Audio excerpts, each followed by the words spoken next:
The shed is perfectly fine for someone your age. My daughter-in-law Jessica said this while sipping her morning latte in what used to be my kitchen. I smiled, nodded, and continued sweeping the dirt floor of the converted tool shed they'd relegated. Me too. What she didn't know was that by next week, she'd be staring at a sold sign in the front yard, frantically calling me to beg for somewhere to live. Before we dive into this story, don't forget to hit that like button, comment where you're watching from, and subscribe so you never miss stories like this one. Trust me, you're going to want to see how this unfolds. My name is Rose Mitchell. I'm 70 years old, and until 18 months ago, I owned the most beautiful 15-acre property in Millbrook County, complete with a sprawling farmhouse that had been in my family for 3 generations. But this story really begins 2 years ago, when my world shifted in ways I never saw coming. When my husband Frank passed away from a sudden heart attack at the age of 72, I thought the hardest part would be learning to live alone in our big house. We'd been married for 48 years, and Frank had always handled the business side of our small organic farm, the contracts with local restaurants, the seasonal workers, the equipment maintenance, and all the financial planning. I'd focused on what I loved most: the gardens, keeping our books, and managing our successful bed and breakfast operation that brought city folks seeking a peaceful weekend retreat. I was 68 years old when Frank died, and I'd never lived anywhere. But this property. We'd bought it when we were young newlyweds in 1976, spending every spare dollar and weekend for the next 45 years building it into something truly special.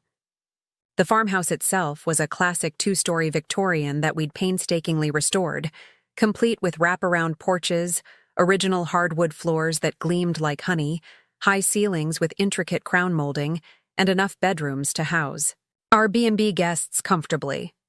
Over the decades, we'd modernized everything while preserving the historic charm. Updated plumbing and electrical systems, a gourmet kitchen with commercial-grade appliances for the B&B, central air conditioning that was a godsend during humid summers, and surprisingly good high-speed internet that reached even our rural location. Frank had insisted on solar panels in 2015, making us almost entirely energy independent. The house was a perfect blend of old-world elegance and modern convenience. But more than the buildings, it was the land that made this place truly magical. 15 acres of gently rolling hills with a clear creek meandering through the back. Pasture where Frank used to sit and fish on Sunday afternoons. Ancient oak trees provided shade so deep you could escape the hottest summer day beneath their canopy. The soil was rich, black earth that had been carefully tended for generations. Everything we planted seemed to grow with an enthusiasm that bordered on the supernatural. We had established vegetable gardens that supplied our kitchen and several local restaurants with organic produce. Fruit orchards produced apples, pears, and peaches that people drove from 3 counties over to buy. Flower beds attracted butterflies, hummingbirds, and bees in numbers that made the property feel alive, with movement and color. A renovated barn housed our small flock of heritage chickens, 2 gentle goats that the B&B guests loved to visit, and enough space for Frank's workshop where he'd built most of our furniture by hand. The property was worth a fortune, I knew, that much, even though Frank and I had never cared about the money. Over the years, developers had made increasingly aggressive offers, wanting to subdivide our land for luxury homes or shopping centers. The most recent offer, just before Frank died, had been for $3.2 million. We'd always refused without even considering it. This wasn't just real estate to us. It was our legacy, our piece of heaven, the place where we'd raised our son Marcus and where we'd planned to grow old together, eventually passing it down to our family. The B&B operation had become surprisingly successful over the years. We called it Meadowbrook Farmstay, and during peak season, spring through fall, we were booked solid most weekends. City people paid premium rates to stay in our beautifully appointed guest rooms, eat breakfasts made from ingredients, grown on the property, and experience what they called authentic country living. Frank used to joke that we were selling them the life we lived every day, but they were happy to pay for it and we were happy to share it. After Frank died, I'll admit I struggled with loneliness. The house felt enormous and too quiet without his presence. I missed our morning coffee conversations on the front porch, the way he'd hum while working in his shop, his terrible jokes that still made me laugh after all those years. The grief was heavy and persistent, like carrying a weight I couldn't put down. But I never, not even for a moment, struggled with managing the property itself. I was stronger and more capable than people gave me credit for. I'd always been an equal partner in everything we'd built, not just the pretty face who arranged flowers while Frank did the real work. I knew every inch of this land, every quirk of every system in the house, every guest's preferences and every supplier's schedule. I kept the gardens not just maintained but thriving, expanding the herb garden and starting a cutting garden that produced gorgeous bouquets for the guest rooms. I managed the B&B bookings through our website, handled customer service with a personal touch that had our repeat guests feeling like family, and maintained the 5-star rating that kept us booked. Solid. I even taught myself to fix the temperamental water pump that Frank had always cursed at, watched YouTube videos to learn basic electrical repairs, and figured out how to operate the commercial dishwasher when it started acting up. The financial side turned out to be much easier than I'd expected. Frank had been more successful than either of us realized, quietly setting aside money for years while living modestly. Our B&B income was substantial. During peak season, we brought in nearly $4,000 per weekend, and even off-season bookings were steady. The organic produce we sold to upscale restaurants in the city provided reliable monthly income.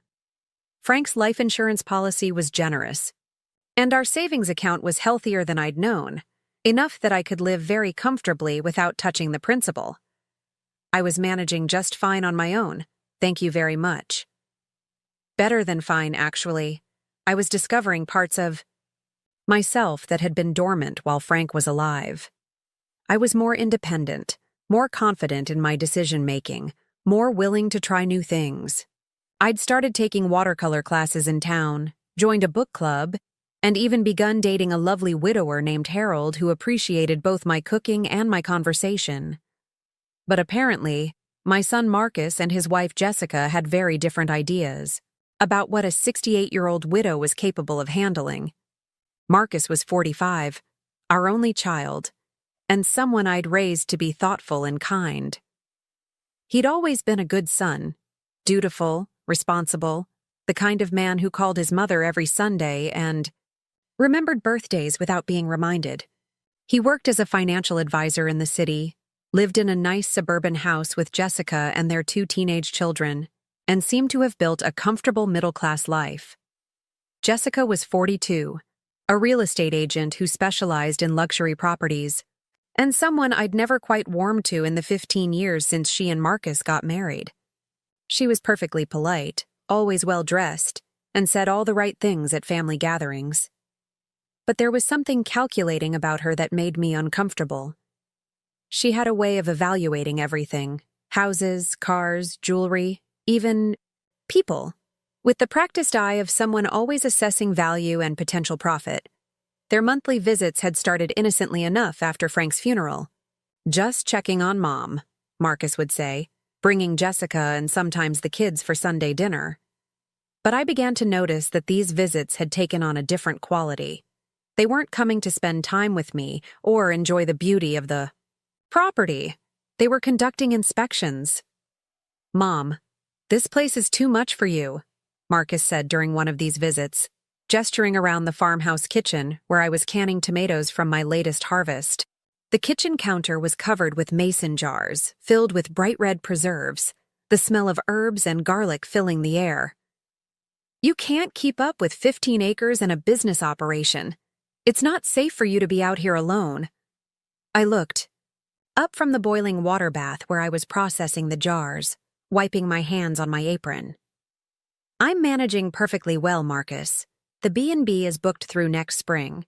The gardens are producing better than they have in years, and I've got reliable help with anything too heavy for me to handle alone."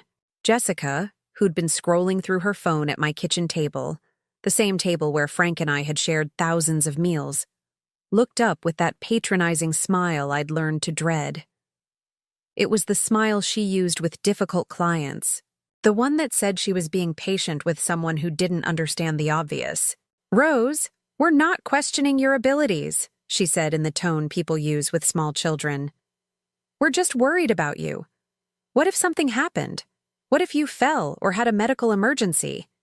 It would take an ambulance at least 20 minutes to get out here, maybe longer depending on traffic."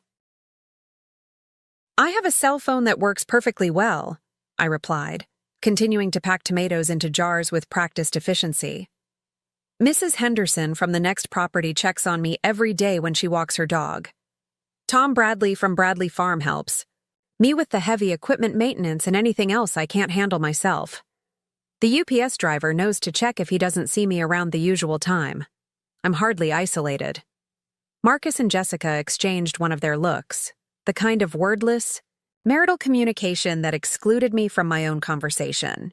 I'd seen this look before, and it always preceded some new suggestion about how I should be living my life.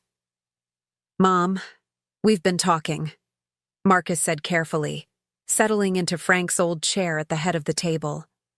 The chair where my husband had read his morning paper for 45 years, where he'd helped Marcus with homework, where he'd planned our days and dreams.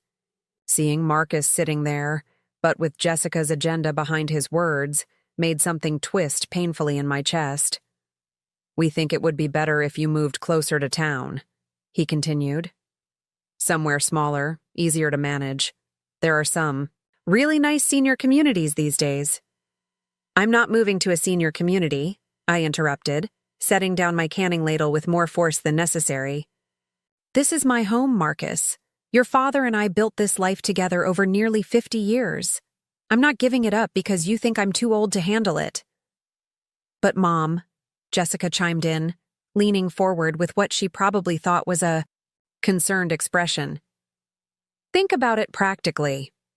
You could sell this place for millions, probably close to 4 million in today's market. Think of how comfortable you could be with that kind of money. No more worrying about property maintenance, no more being tied down to a business operation, no more isolation." That's when the real motivation behind these conversations became crystal clear. This wasn't about my safety, my comfort, or my well-being.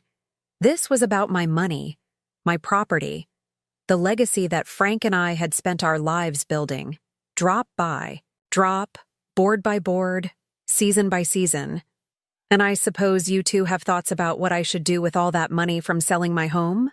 I asked quietly, continuing to work but watching their faces carefully.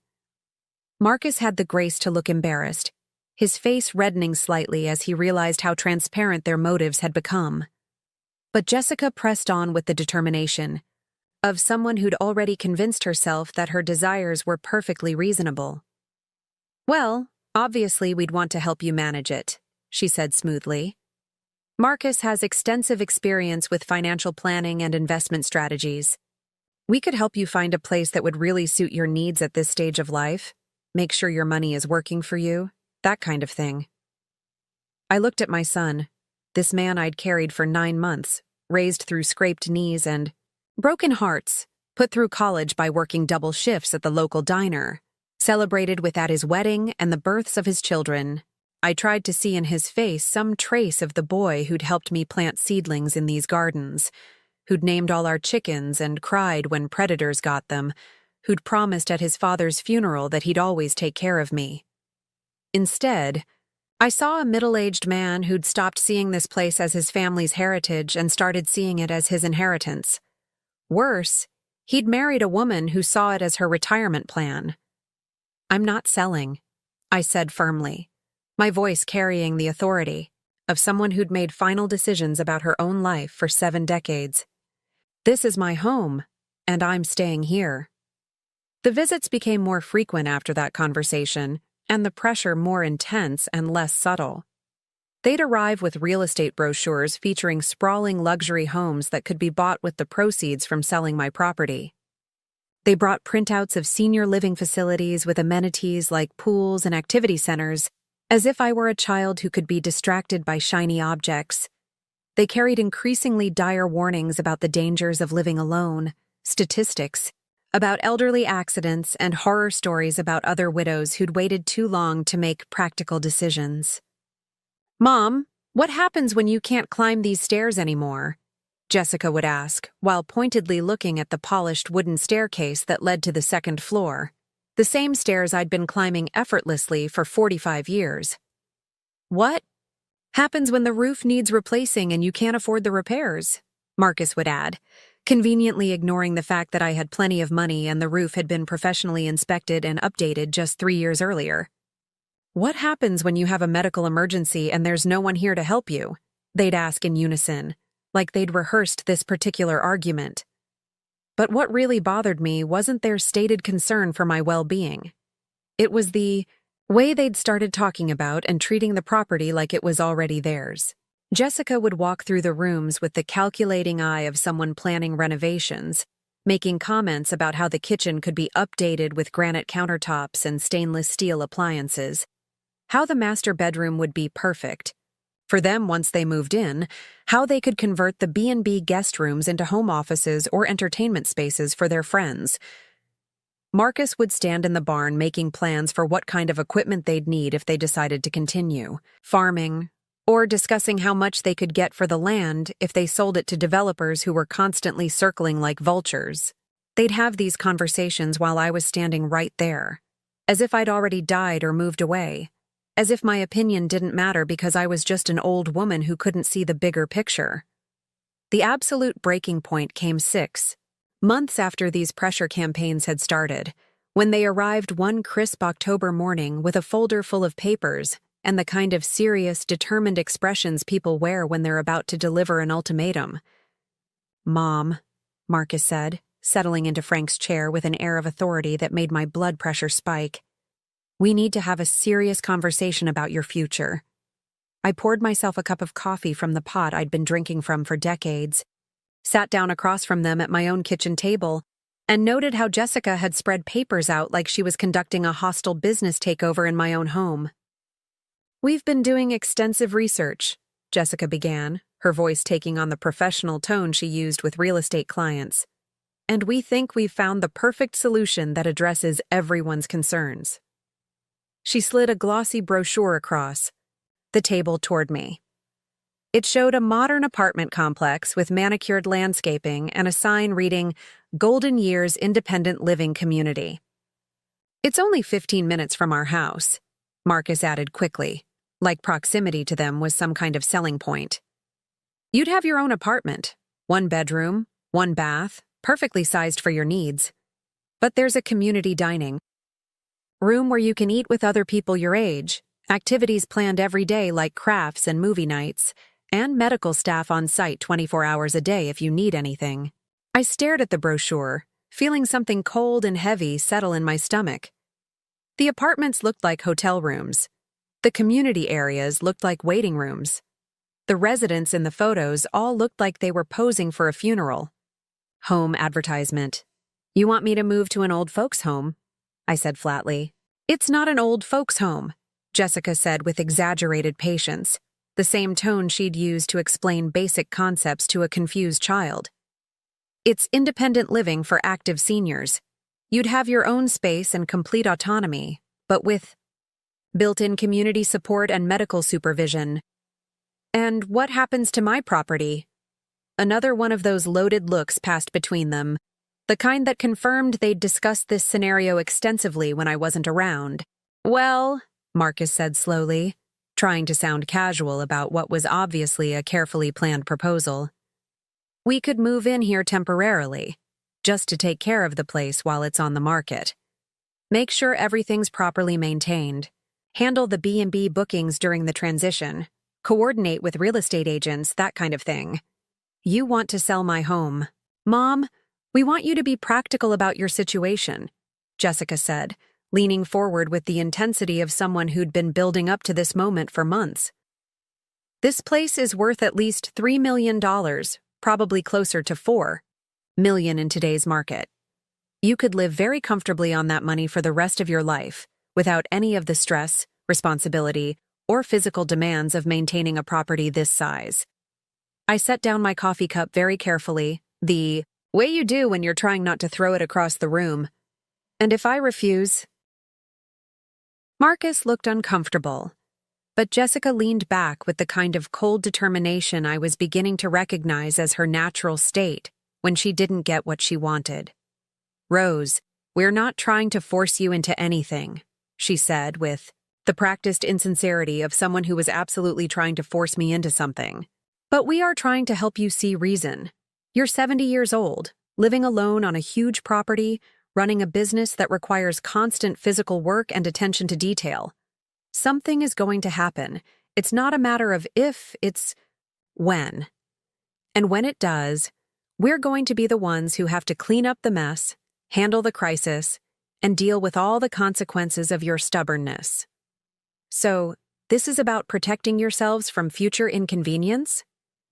This is about protecting you from your own inability to face reality," Jessica shot back, her mask of politeness finally slipping to reveal the irritation underneath. Then she caught herself, took a breath, and softened her tone. "We love you, Rose.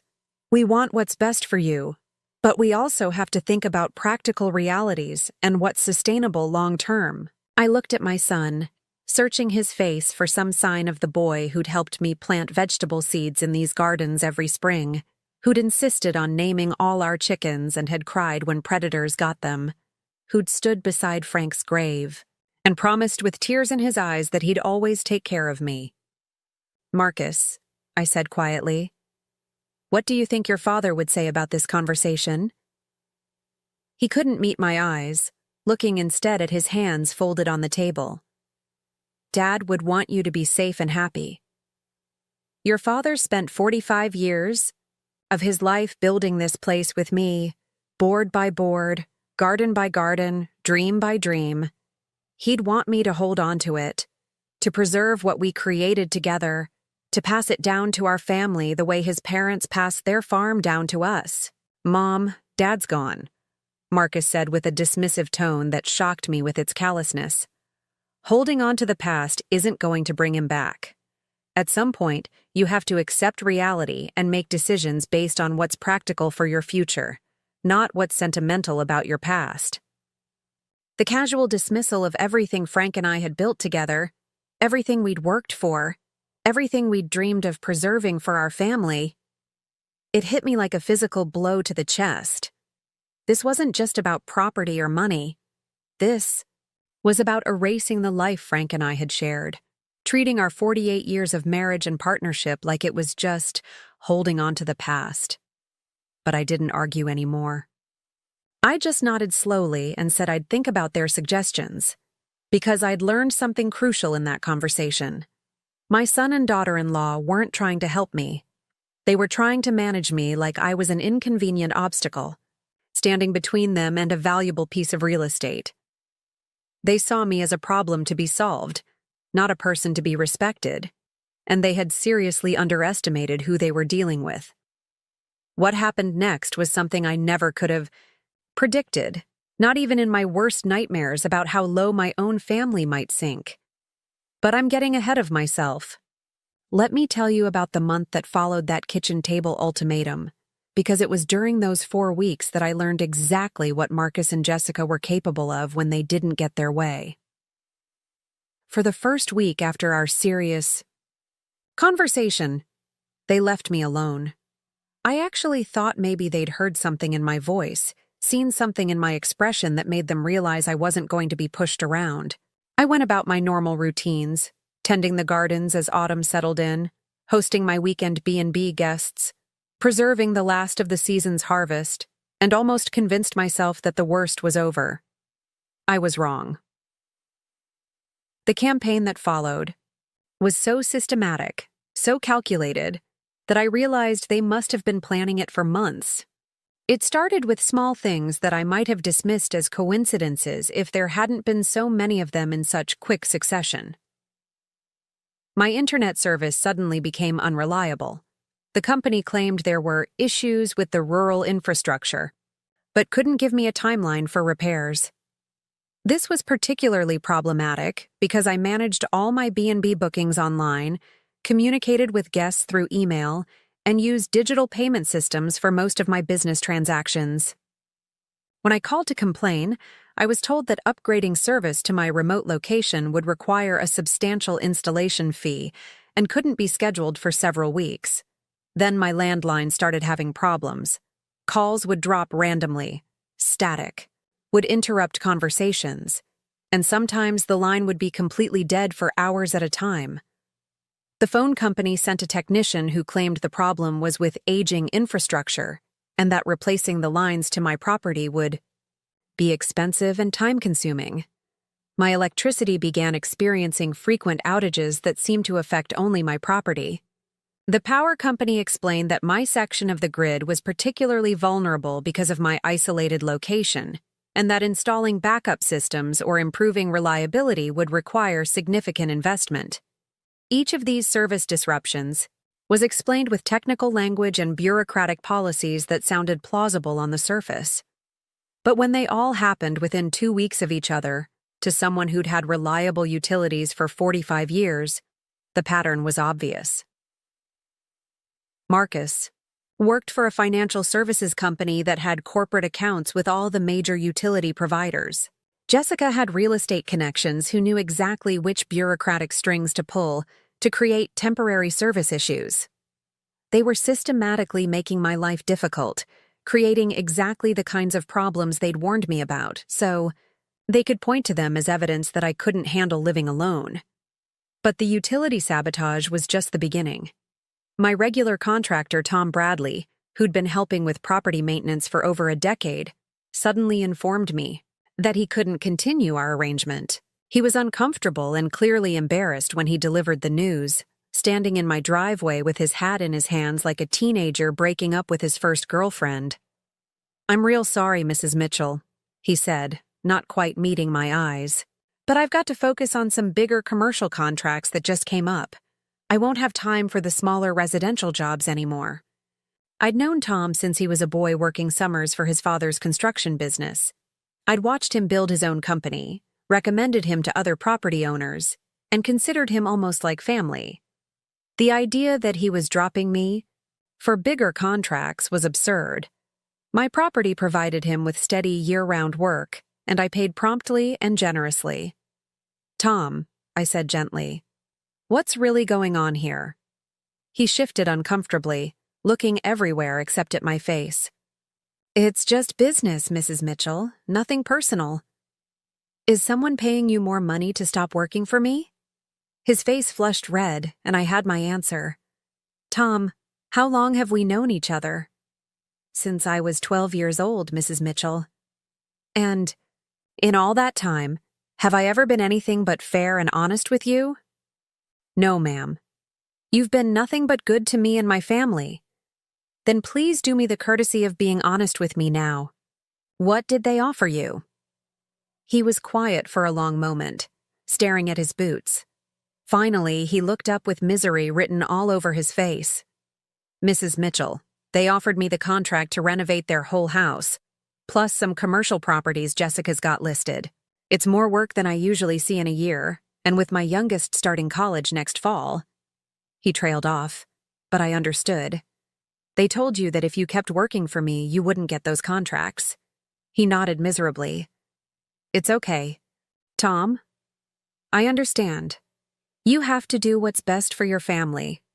The relief on his face was painful to see. "Thank you, Mrs. Mitchell. I'm real sorry about this." After he left, I sat on my front porch and tried to process what had just happened. My own son had essentially bribed my contractor to abandon me, creating exactly the kind of maintenance crisis they'd been warning me about. They were manufacturing the problems they claimed to be protecting me from. But Tom's defection was just the beginning of the systematic isolation campaign. Mrs. Henderson, my elderly neighbor who'd been checking on me daily, suddenly stopped coming. When I called to make sure she was all right, she was evasive and uncomfortable. "Oh, Rose dear, I'm fine. It's just that my arthritis has been acting up, and the walk over to your place is getting to be too much for these old bones." Mrs. Henderson was 75 years old and had been walking 3 miles every morning for the past decade. The quarter-mile walk to my house had never been a problem before. My usual grocery delivery service called to inform me that they could no longer accommodate rural deliveries due to route optimization. The farmers' market vendors who'd been buying my organic produce suddenly found other suppliers. Even my mail delivery became sporadic, with important letters and packages mysteriously delayed or misplaced. Each incident in isolation might have been explainable. Together, they painted a clear picture of a coordinated campaign to make my independent life as difficult as possible. But the final straw, the incident that made me realize just how far Marcus and Jessica were willing to go, happened 3 weeks after our kitchen table confrontation. I woke up one morning to find that my water wasn't working. Not just low pressure or rusty water, no water at all. I checked all the faucets, the hot water heater, and the main shutoff valve. Everything appeared to be functioning normally, but no water was flowing into the house. I called the well service company that had maintained our system for 20 years. They sent a technician who spent an hour examining the equipment before delivering his diagnosis. "Mrs. Mitchell, I'm afraid your well pump has failed completely. It's going to need to be replaced." "How is that possible?" "It was serviced just 6 months ago and working perfectly yesterday." He showed me the pump housing, pointing to what he claimed was evidence of mechanical failure. Sometimes these things just go, especially in older systems. The good news is we can install a new pump, but it's going to take about a week to get the parts, and the installation will run around $8,000. $8,000 and a week without water. For a 70-year-old woman living alone, this was exactly the kind of crisis that Marcus and Jessica had been predicting would force me to accept their help. But I'd learned to be suspicious of convenient timing. "Can I get a second opinion?" I asked. The technician looked uncomfortable. "Well, sure, but any well service company is going to tell you the same thing. When a pump fails like this, replacement is really your only option." I thanked him and said I'd think about it. After he left, I called a well service company from the next county over, one that Marcus and Jessica wouldn't have thought to influence. The new technician arrived that afternoon and spent 20 minutes examining my system before making a discovery that made my blood run cold. "Mrs. Mitchell, your pump didn't fail. Someone deliberately damaged the electrical connections and sabotaged the pressure switch. This wasn't mechanical failure. This was vandalism." He showed me where wires had been cut and components had been deliberately broken. The damage was hidden well enough that a casual inspection might miss it, but clear enough that someone with experience could see it was intentional. "Do you have any idea who might have done this?" he asked. I stood in my utility room, looking at the evidence of sabotage, and felt something fundamental shift inside me. This wasn't just manipulation or pressure tactics anymore. This was criminal destruction of property designed to force me from my home. "I have a pretty good idea," I said quietly. The technician repaired the damage in about an hour and charged me $200. As I wrote the check, I made a decision that would change everything. I was done being the victim of their campaign. It was time to fight back.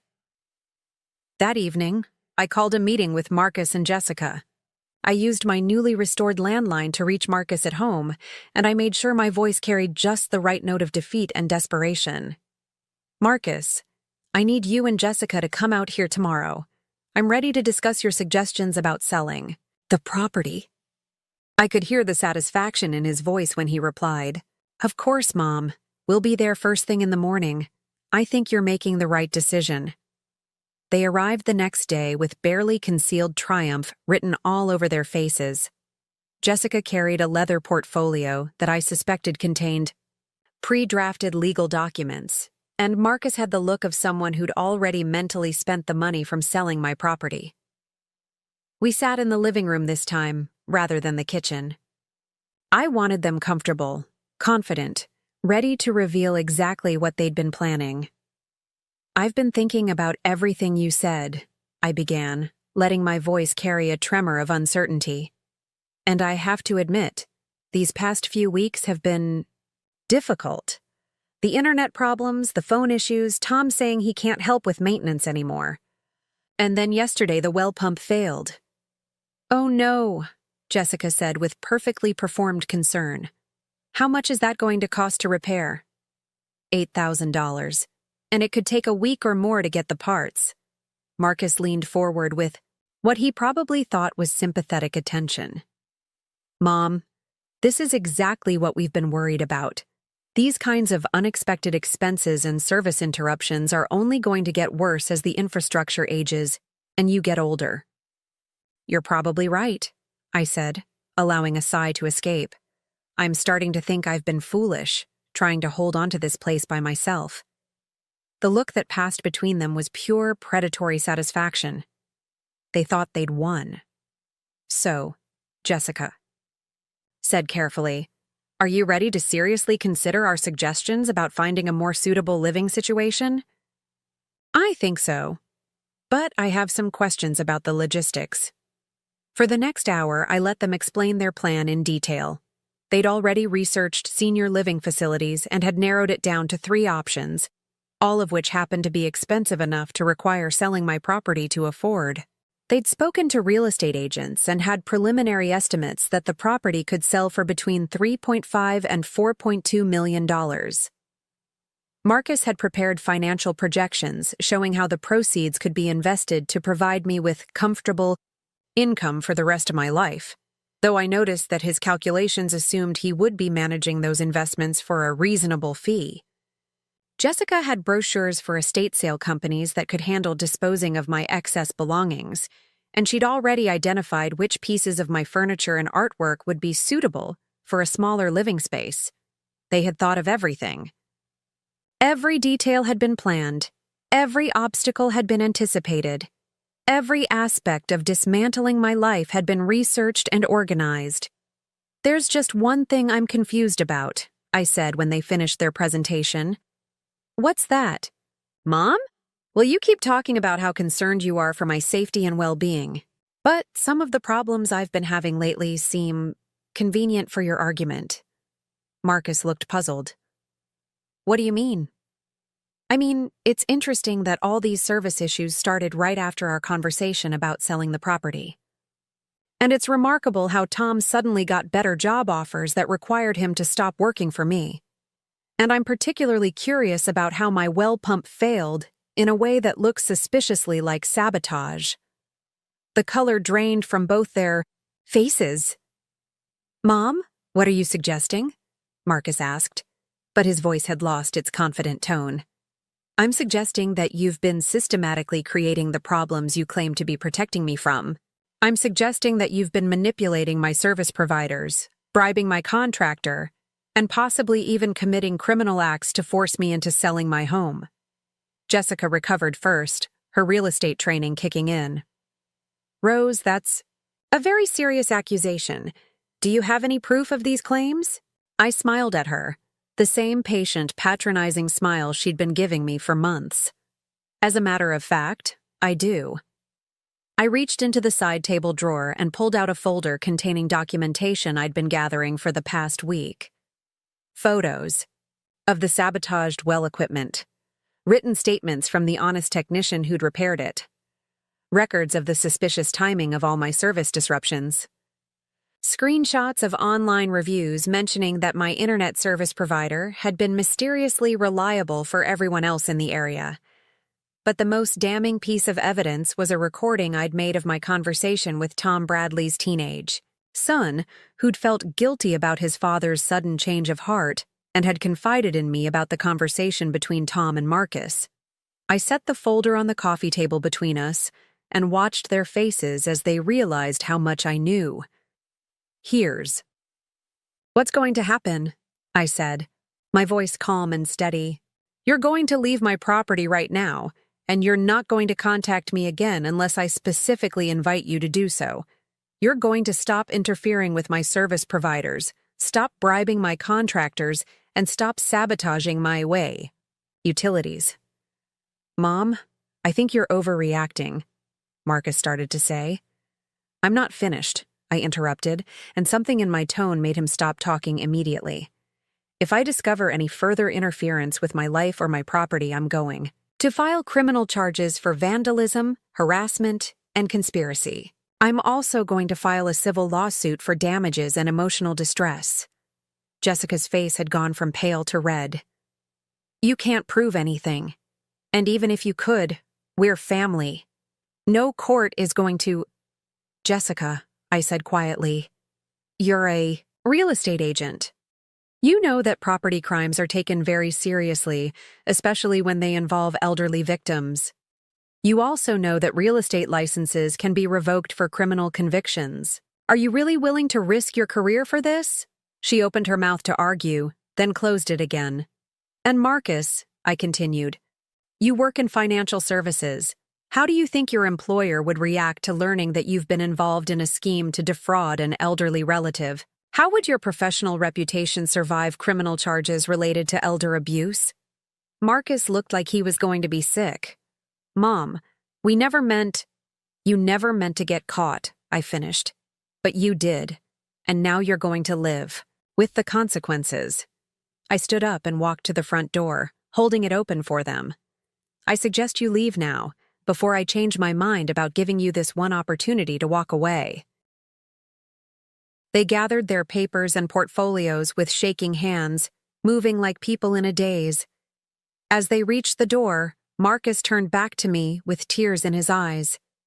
Mom, I'm sorry. I know we handled this wrong, but we really were trying to help. No, Marcus. You were trying to help yourselves. To my property, to my money, to a lifestyle you felt entitled to but hadn't earned. You saw me as an obstacle to your plans, not as a person deserving of respect. Can we fix this somehow? Can we start over? I looked at this man I'd raised, this person who'd conspired to sabotage my home and force me into exile, and felt something break inside my chest that I knew would never heal completely. I don't know, Marcus. Right now, I need you to leave, so I can decide what kind of relationship, if any, I want to have with people who've shown me that they're willing to commit crimes to get what they want from me. They left without another word, and I watched their car disappear down my driveway before closing and locking the door. I stood in my living room, the room where Frank and I had celebrated birthdays and holidays, where we'd read books by the fireplace on winter evenings, where we'd made plans and shared dreams for 45 years, and realized that everything had changed. My son and daughter-in-law had shown me exactly who they were when they thought I was helpless. They'd revealed the depths of their greed and the lengths they were willing to go to get what they wanted. But they'd also made a critical mistake. They'd underestimated not just my resolve, but my resources. They thought they were dealing with a helpless old woman who could be manipulated and bullied into submission. They had no idea what I was actually capable of, and they were about to find out. That night, I sat at my kitchen table with a cup of tea and a legal pad, making lists. Not lists of things to pack or places to live, lists of phone numbers to call, strategies to implement, and consequences to arrange. Because Marcus and Jessica weren't the only ones who could play games with utilities and services. They weren't the only ones who understood how to use professional networks and bureaucratic leverage.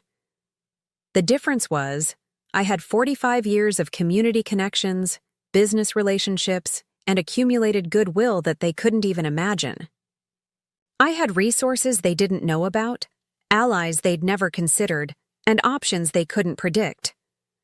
Most importantly, I had something they'd never had, the moral authority that comes from being in the right. They'd declared war on a harmless, old woman who just wanted to live peacefully in her own home. They were about to discover that this harmless old woman was neither harmless nor defenseless, and the consequences of their actions were going to be more devastating than they could possibly imagine. After Marcus and Jessica left that day, I expected them to retreat and lick their wounds, maybe regroup and try a different approach, or perhaps even accept that their scheme had failed and leave me alone. I should have known better. Desperate people don't give up easily, especially when they can smell millions of dollars slipping through their fingers. What happened next was both predictable and shocking in its audacity. 3 days after I'd confronted them with evidence of their sabotage campaign, Marcus called me with a voice full of what sounded like genuine remorse and concern. "Mom, I've been doing a lot of thinking since our conversation, and I owe you a huge apology. Jessica and I got carried away with our concerns for your safety, and we handled everything completely wrong." I listened silently, curious to see where this new strategy was heading. I realize now that we were being controlling and disrespectful.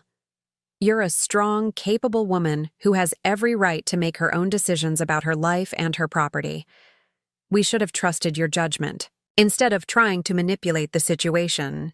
The apology sounded rehearsed, but there was enough sincerity in his voice to make me wonder if he'd actually had a genuine change of heart. Maybe the shock of being caught had forced him to confront what they'd been doing. "I appreciate you saying that, Marcus," I said carefully. "Mom, I want to make this right. I want to prove to you that we can respect your choices and support you in living the life you want to live." "What did you have in mind?" "Well, instead of pressuring you to sell the property, what if we helped you stay? What if Jessica and I moved onto the property to help you manage everything? We could renovate the old farmhand cottage and live there, so you'd have family nearby without giving up your independence." The farmhand cottage was a small 2-bedroom structure about a quarter-mile from the main house, built in the 1920s when the property had been a working dairy farm. Frank and I had used it for storage and as a workshop space, but it could potentially be converted into a living space with some work. "You want to move onto my property?" I asked. "Just to help, Mom. You could keep running the B&B exactly as you have been. Maintain your independence completely, but we'd be nearby if you needed anything. And we could help with the property maintenance, the business operations, whatever you needed." It was a clever pivot. Instead of trying to force me off the property, they were proposing to move onto it. They'd still have access to what they wanted: proximity to the valuable land, involvement in the business operations, and positioning for eventual inheritance. But they'd frame it as helping me rather than controlling me. What would Jessica think about giving up your house in town? To live in a cottage on my property? Actually, it was her idea. She feels terrible about how we handled things, and she wants to make amends. She thinks living here could be good for the kids, too. They'd have more space, better access to nature, and a closer relationship with their grandmother. I had to admit the offer was tempting.